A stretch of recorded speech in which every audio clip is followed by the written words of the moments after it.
Paz, meus amados, sejam bem-vindos a mais um vídeo deste canal. Hoje é a terceira parte do tema: o Espírito é uma pessoa? O Espírito é uma pessoa? Antes de mais nada, gostaria de lhe convidar a se inscrever neste canal se ainda não for inscrito e compartilhar este vídeo para que outras pessoas possam ser abençoadas e impactadas através da palavra de Deus. Vamos para a Bíblia, Apocalipse, no capítulo de número 22 e no versículo de número 17. Apocalipse 22, versículo 17. Na última parte do versículo diz: aquele que tem sede, venha, e quem quiser, receba de graça da água da vida. Aquele que tem sede, venha, e quem quiser, receba de graça da água da vida. Nós sabemos, meus amados, que o Espírito Santo ele é muito mais que uma força ativa, como alguns podem acreditar. O Espírito Santo é uma pessoa. Ele é uma pessoa porque tem intelecto, ele tem sensibilidade e tem vontade. Quando nós vamos, por exemplo, lá em Atos dos Apóstolos, no capítulo 10, versículo 19, vamos ver o Espírito Santo se comunicando com Pedro, dizendo: escute, estão aí 3 homens procurando você. Se ele fala, se ele se comunica, é porque ele tem intelecto, ele tem razão. Logo, bem aí se prova que ele tem um atributo de uma pessoa, que é intelecto e razão. Mas vamos para o segundo atributo, sensibilidade. Quando Paulo ele dá uma admoestação à igreja, lá em Efésios capítulo 4, versículo 30, e diz que nós devemos ter muito cuidado para não entristecer o Espírito. Ou, em outras palavras, e não façam com que o Espírito Santo de Deus fique triste. Se o Espírito Santo ele pode se entristecer quando nós pecamos, quando nós cometemos iniquidade, até porque se ele é santo, ele quer que venhamos a viver em santificação. E ele quer que nós venhamos a nos afastar do pecado. Porém, quando nós nos aproximamos da iniquidade, quando nós cometemos pecado, o Espírito ele fica triste. Se ele se entristece, tristeza é o quê? Emoção, sensibilidade. Logo, é provado que ele possui outra característica de uma pessoa, a sensibilidade. Mas falta uma. Será que o Espírito ele tem vontade? É só observar aqui no versículo 17, que ele faz um convite. Ele diz: aquele que tem sede, venha. Todo homem, ele tem dentro de si um vazio existencial, que ele busca preencher com muitas coisas dessa vida, com paixões, com vícios, e toda vez ele vê que nada disso vai preencher o seu vazio. Até que este homem ouve a palavra e decide se encontrar com Jesus e quer beber da água da vida. Quando ele toma essa decisão de beber da água da vida, ele vai sim saciar a sua sede. Somente Deus pode saciar a sede do homem. E bem aqui nós vamos observar que o Espírito Santo ele tem vontade. E qual é a vontade dele? Que todos os homens alcancem a salvação. É por isso que em Marcos 16, versículo 15, Deus ele dá uma ordem: ide por todo mundo, pregai o evangelho a toda criatura. Quem crê e for batizado será salvo, porém quem não crê será condenado. Ele deseja com que este evangelho seja pregado. É por isso que estamos utilizando das redes sociais deste canal, para que outras pessoas possam ser impactadas através da palavra, até porque é a palavra que salva, a palavra que liberta, a palavra que santifica. E aqui o Espírito ele faz um convite para nós. Quem tem sede? Quem deseja se satisfazer plenamente? Venha e você terá da água da vida. Ou seja, quando nós ouvimos essa palavra, o Espírito Santo ele começa a nos convencer. João, capítulo 16, e versículo 8. Ele nos convence do pecado, da justiça e do juízo. E Ele quer que nós venhamos a tomar uma decisão. Ele convence, mas Ele não força.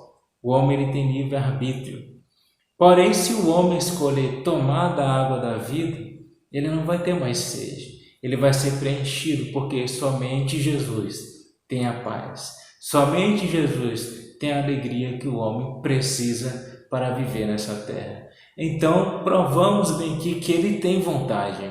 Ele tem vontade com que todos sejam salvos, até porque é Ele que convence o homem do pecado, da justiça e do juízo. Quando vamos, por exemplo, lá em Atos, no capítulo 13 e versículo 2, o Espírito Santo ele também tem vontade de consagrar obreiros. Observem só a ordem que ele dá: separe para mim Barnabé e Saulo, a fim de fazerem um trabalho para o qual eu os tenho chamado. Foi o Espírito Santo que, segundo a sua vontade, desejou separar aqueles homens para fazer a sua obra. O Espírito não separou só Barnabé e Saulo. O Espírito tem nos separado e com certeza vai continuar separando homens, mulheres, crianças, adolescentes, todos que queiram ser usados por Ele. É Ele que separa, é Ele que escolhe. Muitas vezes nós não entendemos as suas escolhas. Por que o Espírito Santo não escolheu os irmãos de Davi? Preferiu escolher a Davi, que até o pai dele não valorizava tanto quanto deveria ser valorizado. Porque o Espírito Santo ele sabe o coração. Nós vemos a aparência, mas ele conhece a intimidade. Ele conhece a sinceridade do homem, deixa o homem para com Deus. Então, a segunda evidência de que ele tem vontade é porque a vontade dele é separar homens, mulheres, crianças, adolescentes para fazer a sua obra. Ele faz segundo o seu querer e a sua vontade.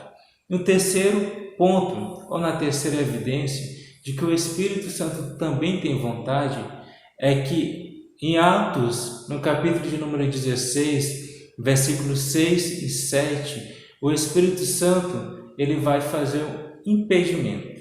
Como assim? Vamos ler a última parte. Quando chegaram perto do distrito da Mísia, tentaram ir para a província da Bitínia, mas o Espírito de Jesus não deixou. Ele impediu que seus servos fossem fazer a obra em determinado lugar. Por que ele impediu? Às vezes para dar um livramento, nós não sabemos, mas quando ele faz algo, ele faz segundo a sua vontade. Se ele impediu, tinha algum propósito nisso. Muitas vezes nós não vamos compreender qual é o seu propósito, mas ele faz, ele simplesmente faz porque ele é Deus e ele não precisa dar satisfação a homens. Mas em alguns casos que ele impede é para dar livramento. Uma pequena ilustração para bom entendimento dessa questão. Um jovem chegou diante dos seus pais e disse: hoje eu não sinto desejo de ir à escola. Então seus pais: tudo bem, já que você não deseja ir hoje, pode ficar. Ele ficou em casa naquela tarde, que era o horário que ele estudava, e quando foi no outro dia ele entendeu que na escola tinha havido uma briga muito violenta, que muitas pessoas que estavam lá se feriram, se machucaram. Então ele pensou: quem falou para mim no meu coração que eu não deveria ir é o Espírito Santo, porque ele ainda fala.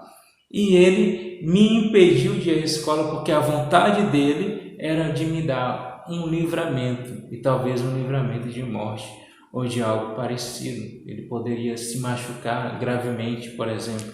Então, amados, bem aqui nós entendemos que o Espírito Santo ele tem vontade, e a maior vontade dele é de salvar o homem.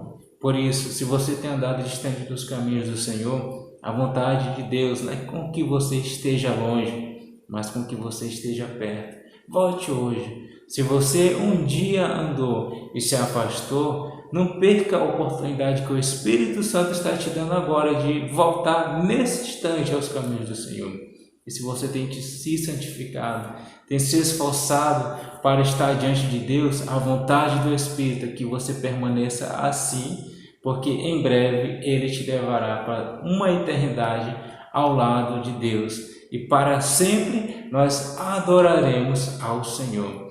Mas o Espírito Santo também tem vontade nesses últimos dias de separar obreiros para a sua obra. E o Espírito Santo, muitas vezes, ele nos impede de realizar coisas que muitas vezes é da nossa vontade, mas que não é da vontade dele. Em alguns casos, para dar livramento, em outros casos, nós não entendemos, mas entendemos e compreendemos que ele tem vontade.